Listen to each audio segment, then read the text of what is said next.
जीवन recording studio नगोछा 0 माइल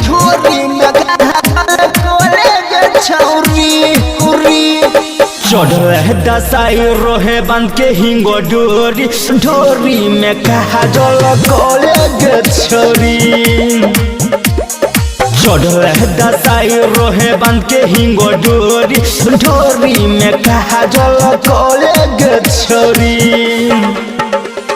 अलग तो नजर डाइन जगिन के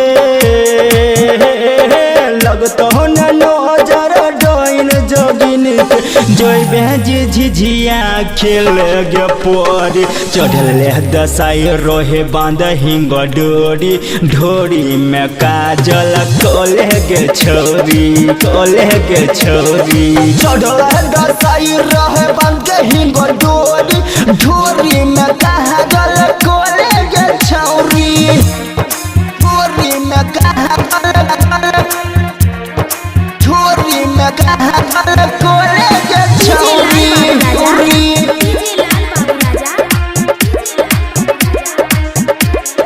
हाँ करे तू हमारा पर बेसबस गे हाँ करे तू हमारा पर बेसबस गे छही तू लाभर हमर तू खस गे रहतो डैन जगिन रोड पे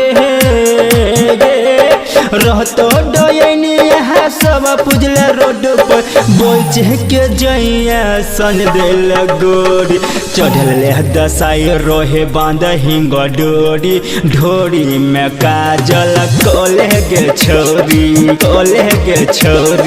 चढ़ल दसाई रोहे बांध हिंग डोरी ढोरी में काजल गे छोरी ढोरी में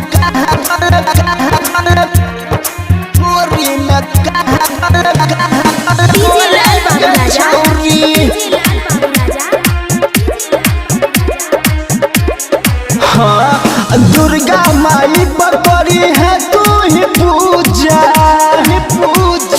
दुर्गा माई के करी है तू पूजा छही नदन अभी छही तू चूजा राइटर सुम चिंगारी के बतिया गे चंदू अमिक चिंगारी के बतिया भूल न जोइया दुख होई तो बड़ चढ़ल दसाई रोहे बांध हिंग डोरी ढोरी में काजल कोले गे छोरी चढ़ल दसाई रोहे बांध हिंग डोरी ढोरी में काजल कोले गे छोरी तो नजर डाइन जगिन के लगतो नजर डाइन जगिन के जोई बेजी झिझिया खेल गे पोरी चढ़ल दसाई रोहे बांध के हिंग डोरी ढोरी में काजल कोले गे छोरी चढ़ल दसाई रोहे बांध के हिंग डोरी ढोरी में काजल कोले गे छोरी मिक्स बाय एडी शर्मा।